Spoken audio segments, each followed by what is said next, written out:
A segurança é algo muito subjetivo, porque você pode estar num local que te remete a fatores que têm segurança. Por exemplo, um lugar que você cresceu, que tem todo um contexto social que você se sente seguro ali, porque você tem um feedback bom daquilo, umas lembranças boas daquilo.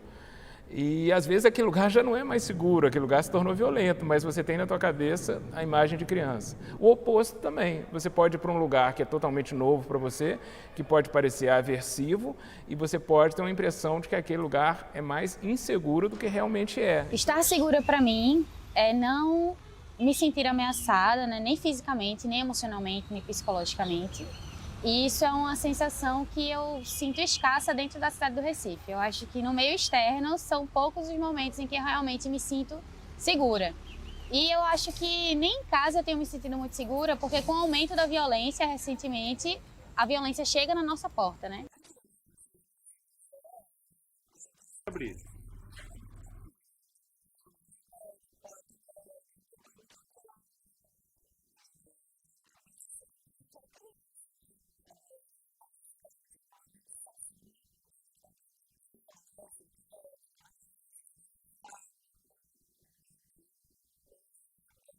Nós precisamos entender qual é o nosso sentimento em relação a estar ou não protegido. É o momento em que a gente fala sobre a sensação de segurança, que acaba se espraiando um pouco mais, acaba sendo capilarizada um pouco mais, ao instante que a gente distribui isso não só para nós, mas para os nossos filhos, mãe, pai, parentes, o nosso negócio, dependendo do cenário. Então é aí que a gente percebe que se eu consigo realizar um negócio, se eu consigo proteger o meu filho, se eu consigo me deslocar com a minha família, se eu consigo entender, né, a minha participação social como algo que me permite me sentir seguro, me sentir protegido, aí sim eu começo a falar de sensação de segurança. E na prática, como percebemos a nossa segurança? No Brasil, a primeira pesquisa de vitimização foi desenvolvida pelo IBGE em 1988.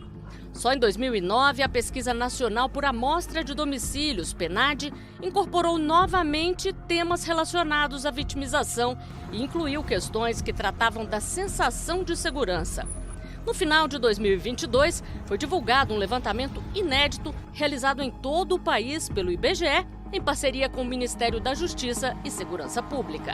Tem essa demanda para a política pública realmente e também para a gente poder medir alguns objetivos de desenvolvimento sustentável, né, que são aqueles objetivos de ODS 2030, e a gente, com essa pesquisa, está conseguindo medir um dos objetivos, que é olhar a proporção de pessoas serem seguras ao andar no entorno do seu domicílio à noite.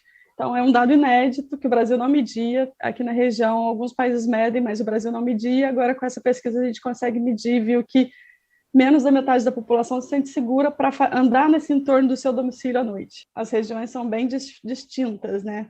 A gente tem a região sul ali com uma sensação de segurança maior. Já na região norte e nordeste, já tem uma percepção de segurança menor.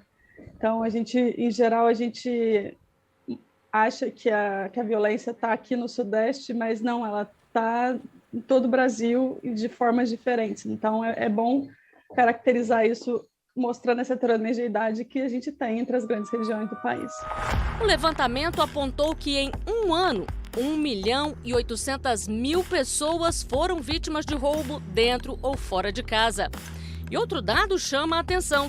40% da população acredita que tem a chance média ou alta de ser roubada na rua. A gente perguntou percepção de risco de algumas vitimizações, confiança em instituições, se a pessoa se sentia ou não segura para fazer algumas coisas ou para, dependendo do local, do período do dia. Então, a gente fez uma pesquisa bem grande buscando essa opinião das pessoas. A gente observou aí que 7 em cada 10 pessoas do país se sentem seguras para andar no entorno do domicílio, mas quando elas sofrem uma violência, sobretudo o roubo, que você tem a violência e a ameaça mais forte do que um furto, a gente viu que a maioria dos roubos do país acontecem com arma de fogo, então isso afeta essa proporção de pessoas que se sentem seguras, né? Nós convivemos com altíssimas taxas de homicídios há décadas, E, por exemplo, só para ter uma ideia, né, em 2017, uma pesquisa do LAPOP, do Barômetro das Américas, 2/3 dos brasileiros relataram que ocorreram assassinatos na sua vizinhança. Então, acho que esse também é um dado bem expressivo do quanto a violência está presente no cotidiano dos brasileiros, tanto numa dimensão histórica quanto numa dimensão mais localizada. A pessoa ser vítima de violência, ou de furto, ou de roubo, que foi investigado pela gente, isso afeta, sim, a sensação de segurança das pessoas, mas tem mais coisas. A gente viu que você ter um serviço público de qualidade no entorno do seu domicílio aumenta a sua sensação de segurança. Se esse serviço já tem uma qualidade um pouco avaliada pelo morador como um pouco pior, reduzir a proporção de pessoas que se sentiam seguras naquele entorno. Se tinha alguma incivilidade ali que mostrasse um abandono do poder público, um terreno baldio, pessoas em situação de rua, prostituição na rua, pessoas consumindo drogas na rua, então também reduzir a sensação de segurança das pessoas, ter atos violentos ali também afetava mais ainda. Então a gente viu que não é só ser vítima, como é o seu entorno afeta muito, e esse papel do poder público nesse entorno, de prestar serviços, de não deixar abandonado, de controlar a criminalidade ali, afetam muito a sensação de segurança das pessoas. A violência, ela está sempre constante, né? Os moradores, eles têm medo, a gente não vê mais como antigamente as pessoas sentadas nas calçadas, conversando, né, socializando, porque essas pessoas hoje têm medo de estarem nas ruas, porque elas são assaltadas nas suas próprias calçadas, né, nas portas de suas casas. Então há essa insegurança e ela não tem horário para acontecer. Pessoas que já sofreram violências, muitas delas sofrem do que a gente chama de estresse pós-traumático, que é um quadro em que a pessoa vai lembrar sempre, reviver bem, com bastante frequência, aquele trauma. Seja uma violência, seja uma ameaça de violência. Isso é bem comum de desenvolver nas grandes cidades, quem é vítima de assalto, de sequestro, de estupro, desenvolver esse quadro de estresse pós-traumático, que iniciou nas guerras, né? Mas hoje as nossas grandes cidades têm ambientes próximos à guerra em alguns contextos. Então pode acontecer da pessoa lembrar, mas também pode acontecer da pessoa que não passou pela violência, mas vê a violência ali, sabe que está acontecendo, que o vizinho foi assaltado, que teve um tiroteio perto de casa, então que a violência está muito próxima, não que necessariamente aconteceu. E quem são os brasileiros que se sentem mais inseguros? Pessoas que se informam mais, se sentem menos seguras, pessoas que não se informam têm uma sensação de segurança maior. A gente também viu por urbano e rural, as pessoas que vivem em áreas rurais, elas têm uma sensação de segurança mais alta do que pessoas que vivem na cidade. Então a gente tem bastante diferença de perfil assim dessas pessoas. É muito difícil morar numa periferia de uma grande cidade ou numa favela e não ter contato com a violência. Infelizmente você vai ter, a realidade é essa. Por outro lado, o oposto, se você morar numa cidadezinha lá no interior, né, de Minas, não sei, de São Paulo, dificilmente você vai ter um acesso, um contato com violência, né? Vai ser uma coisa muito, uma vez na vida, outra na morte. Então, não tem como ser separado do contexto que a pessoa está inserida. Os pesquisadores passaram a identificar que o medo do crime ele estava mais difundido, mais propagado do que a própria violência em si, do que a própria violência concreta, né, que a gente chama de dimensão concreta. E a partir dessa constatação, os pesquisadores começaram a trazer outros elementos para análise. Então, qual é o local em que as pessoas vivem, o contexto que elas se encontram, questões como idade, gênero, raça, ver que todo esse conjunto de atributos também era importante para entender a percepção. Então, nós temos dois aspectos, a dimensão, a experiência concreta, né, a violência concreta, das taxas de homicídio, do fato de ser vítima de roubo, de furto, de algum crime, e essa dimensão da percepção.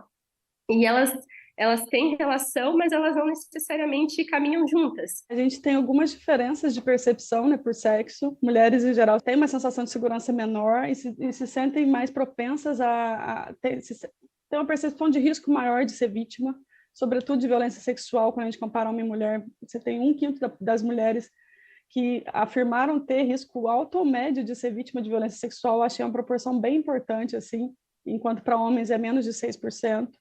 A gente tem muita diferença também por cor ou raça. Então, a gente pesquisou, né, a percepção de que a pessoa tinha de ser vítima de algumas coisas, e de 13 coisas que a gente elencou, para pretos e pardos, a percepção de risco é maior em 10 delas.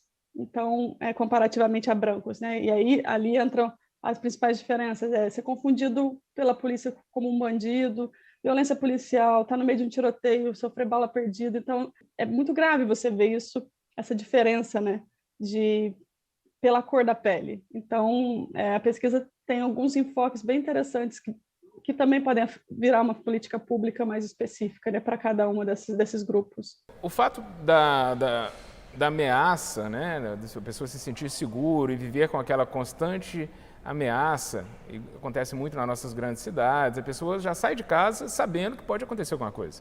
Pode ser assaltado, pode bater de carro, pode ser atropelado, enfim. E aí a pessoa vai viver num nível de estresse constantemente mais alto. Isso até no aspecto biológico do nosso corpo vai produzir uma série de hormônios que não produziriam naquela quantidade se ela estivesse num ambiente tranquilo.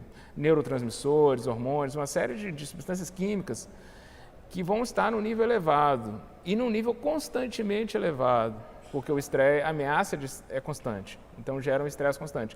E isso vai repercutir sim na saúde mental, podendo gerar quadros de ansiedade, de ataque de pânico, enfim, uma série de condições mentais mesmo, decorrente desse nível constante de ameaça. Mesmo que uma ameaça não concreta, mas uma ameaça que está no ar, né? Essas reações químicas que nós produzimos são todas saídas aqui de cima e descem para o corpo, para glândulas que estão em várias partes do corpo, mas elas são disparadas pelo cérebro. Então, uma coisa não é separada da outra.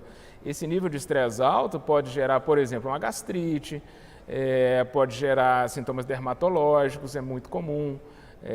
Enfim, N manifestações clínicas no corpo, né? Isso é bem comum. Acho que tanto do ponto de vista individual, problemas de ansiedade, modificação dos hábitos e rotinas, né? As pessoas deixam de frequentar certos lugares, certos espaços por conta disso. Isso tem um problema que é importante, né? Locais que acabam ficando abandonados e acaba sendo um ciclo muitas vezes vicioso, né?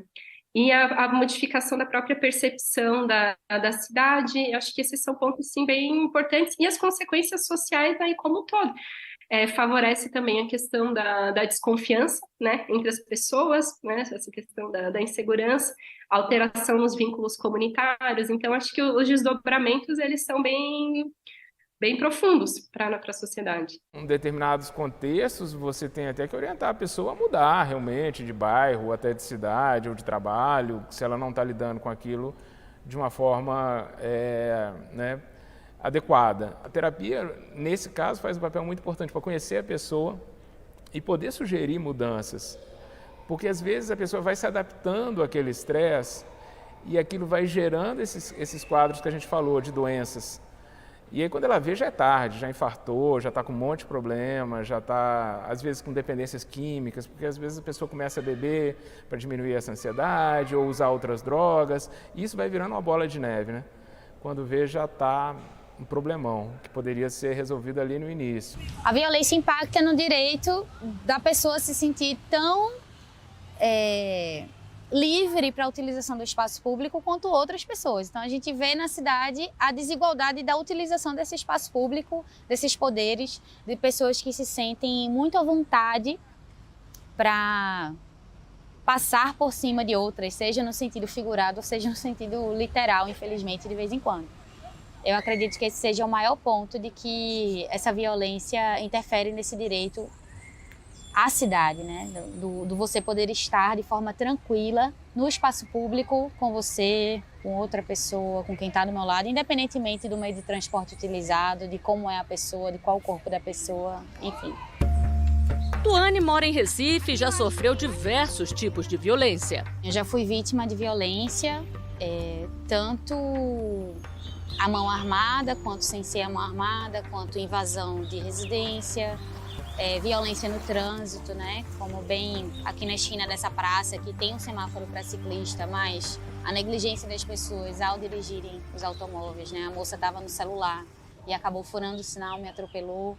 Então, são as violências tanto dentro de casa quanto fora, seja uma graça que eu escuto enquanto estou esperando o sinal abrir para passar, que tem o fato de ser uma mulher dentro, assim, em cima da bicicleta, no ambiente, na rua, né, isso traz outras violências possíveis também.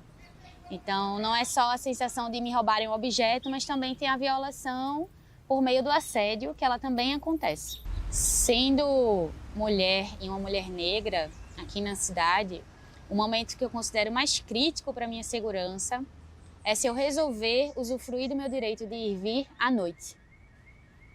Então, eu sinto como se eu não tivesse esse direito de fato, né? Se eu faço isso, eu ia dizer que eu acho, mas eu não acho, porque quando eu troco com as minhas amigas ciclistas e que elas são brancas, tem coisas que eu escuto que elas não escutam. O Eudes mora próximo à capital federal. Com o tempo, viu a violência crescer na cidade de São Sebastião. Por 3 vezes, foi vítima de roubos e agressões. Há ruas aqui em determinados bairros em que são muito vazias, né? E determinados horários não dá para você andar. E também você se expor. Você não vai andar com tênis de marca, com a meia, né? Coisas do tipo. E acontece muito, né? Tenho vários relatos de assaltos, né? Com faca, com arma. Alguns alunos que tiveram, por exemplo, o celular roubado na ida para a escola, vindo daqui, dessa quadra aqui de baixo, ou vindo dali e tal, tiveram. Chegam na escola, às vezes ficam com medo de retornar no outro dia, né? Não querem mais ir para a escola, né? Então, tudo isso, né, fica notável quando acontece a violência. Diretor de uma escola na cidade, ele se preocupa também com os efeitos da violência no ambiente de ensino. Havia presenciado violências contra colegas, pais que gritam, que chegam, falam grosso, xingam o porteiro, não respeitam, né? Às vezes até violência de professor para professor, de aluno contra aluno, sabe? De professor contra aluno, todas essas questões sendo evidenciadas, né? E isso foi crescendo muito. O quadro que nós temos hoje, ele é gravíssimo em relação a essa questão, né? A violência dentro das instituições escolares tem crescido. O local de trabalho de Simone foi assaltado. O medo de novas situações de violência fez com que ela mudasse os hábitos. Esse episódio ele teve um impacto pessoal. Eu fiquei muito tempo ansiosa, né, com medo de trabalhar e ficar sozinha no espaço. Eu sempre tinha que chamar alguém para ficar comigo lá, né? Eu ficava olhando as câmeras o tempo todo, ansiosa que eu não conseguia mais ficar sozinha. Eu ficava preocupada que as pessoas ficassem treinando sozinha no espaço. Depois do episódio do roubo do local de trabalho, eu mudei algumas coisas da minha rotina. Eu sempre fico com os vidros fechados do carro, né? Eu ando com o celular, mas eu tomo muito cuidado na rua. Para entrar em casa com o carro é rapidinho, se tiver algum movimento diferente na rua, eu não entro, eu dou a volta no quarteirão, né? Eu tenho a cerca elétrica, né, para proteger, ela tem alarme, eu tenho um cachorro, qualquer barulho ele late, ele faz um escândalo, então eu me sinto mais segura assim. 68% dos domicílios do Brasil têm algum dispositivo de segurança, os principais são travas, tranca, um alarme, janelas, grade nas janelas, algum animal para guarda, o cachorro. Para a questão de segurança, né, as pessoas elas evitam fazer algumas atividades por medo da violência.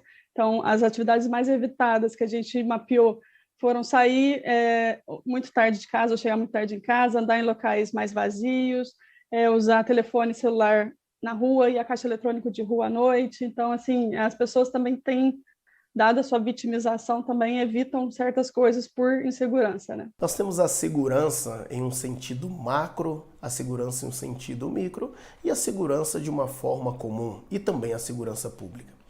Quando nós falamos da segurança, é aquela sensação do bem-estar, a sensação da liberdade, a sensação de exercer o seu direito de ir e vir sem que ninguém prejudique, perturbe ou atrapalhe qualquer direito da sua liberdade ou direito patrimonial que você venha a exercer junto com a sua cidadania. A própria Constituição Federal, quando ela aborda a segurança, no artigo 144, quando ela traz que é dever do Estado, no artigo 42, ela sempre vai dizer que o Estado vai prestar e nós, no sentido particular, também devemos exercer a segurança. Então, quando nós estamos falando de um seguro de um veículo, nós estamos falando também que nós estamos prestando a segurança. Mas é claro, aquela sensação de estar seguro, de estar bem guardado, nós precisamos que o Estado preste essa segurança primeiramente e posteriormente que o particular o exerça. Aumentar o efetivo policial significa ter uma quantidade maior de pessoas ostensivamente ligadas à política pública, visualmente ligadas à política pública. Isso significa que eu vou conseguir enxergar mais segurança, mas não efetivamente que eu melhorei, principalmente utilizando políticas públicas, a segurança de determinada localidade. Então, é fundamental que a gente consiga diferenciar isso para a população. Mais policiais não significam uma melhor sensação de segurança e mais segurança pública. Eu tenho muitos outros fatores. Eu tenho iluminação pública, eu tenho transporte público, eu tenho empregabilidade. Tudo isso, mesmo que seja algo indireto, tem uma relação com o que eu vou prover para um determinado grupo social como qualidade de segurança e como segurança pública. O Coronel Santana fala sobre segurança com a experiência de quem trabalhou por quase 30 anos na Polícia Militar, treinou corporações e atuou como consultor de segurança internacional em diversos países e na ONU. Hoje dá palestras e escreve sobre como cada um pode fazer a sua parte. A primeira coisa que nós temos que observar é: existem ou não políticas públicas voltadas para essa sensação de segurança? Em um segundo instante, a percepção e o sentimento que aquele que recebe as políticas públicas vai ter em relação a essa sensação. Agora, quando eu começo a medir a sensação de segurança, eu tenho que perceber como eu me sinto, como aquele que eu presto aquele serviço enquanto gestor público se sente em relação principalmente ao medo. O medo, ele é o maior medidor de sensação de segurança. Então, nesse instante, eu começo a perceber, eu começo a avaliar, eu começo a analisar como aquela pessoa que recebe a política pública se sente em horário noturno, em horário diurno, no transporte público, ao se deslocar nas ruas, ao seguir para um momento de lazer, ao seguir para um momento de trabalho. A gente ensina o que deve ser cobrado, onde a gente ensina o que deve ser definido pelas instituições de segurança e pelo governo, onde a gente ensina que se você tem um governo que não tem um plano de segurança, um planejamento adequado e que seja transparente, que seja claro, que eu possa ir ali e questionar, que eu possa ir ali e perguntar por que você está investindo mais, por que você está investindo menos. Então, nesse sentido, se eu tenho um cidadão que cobra, um cidadão que obriga, um cidadão que questiona, essa é uma mola propulsora para que nós tenhamos uma segurança de muita qualidade e principalmente para que nós consigamos comprovar se aquele gestor público ele está fazendo um bom trabalho ou se ele não está fazendo um bom trabalho. Pensando nas cidades, né? Questões como iluminação pública, valorização das praças, do espaço público, no município em geral isso pode contribuir, né, para que as pessoas passem a circular mais nesses espaços e evitando certos, né, vazios e que isso também possibilita, né, pode contribuir para a diminuição dessa sensação. Também acho que um ponto importante, né, nesse debate, acho que não é exatamente só sobre sensação, mas para a segurança pública de uma forma geral, é disponibilizar as estatísticas, né, criminais e se tornar isso público, incentivar esse debate também, para muitas vezes a gente desmistificar, né, certas questões. A própria realização de pesquisas periódicas de vitimização para mapear, para compreender o fenômeno, acho que isso é um ponto bem importante, que muitas vezes nós temos dificuldades, né, de avançar de uma forma mais refinada por conta dessa ausência também, né, disso. Isso é importante que os próprios gestores públicos também se conscientizem dessa dimensão, pois tem países como o Chile que realizam esse tipo de pesquisas anualmente, né? Já é algo da própria agenda de segurança do país. E uma concepção de segurança também, na minha perspectiva, que inclua a participação social. Seria importantíssimo a gente ter essa balança, né, de buscar coisas boas, coisas positivas. Seria importante também a gente começar a filtrar essas notícias. Será que eu tenho que estar vendo essas notícias no meu celular toda hora? Será que eu tenho que realmente estar entrando no site de notícias tantas vezes por dia? Sabendo que vão ter notícias ruins, a maioria delas. Então, é um equilíbrio, né, da gente tentar se policiar em relação a tanta notícia e também tentar mesclar com coisas que nos deem prazer, né? Segurança é você ter a possibilidade de ir e vir, né, tranquilamente, e você ter a possibilidade de andar com o vidro do seu carro aberto, a possibilidade de vestir a roupa que você deseja vestir, calçar o tênis que você deseja calçar, você poder ter a liberdade de ser quem você é, né, em qualquer ambiente, e você ter, né, essa possibilidade.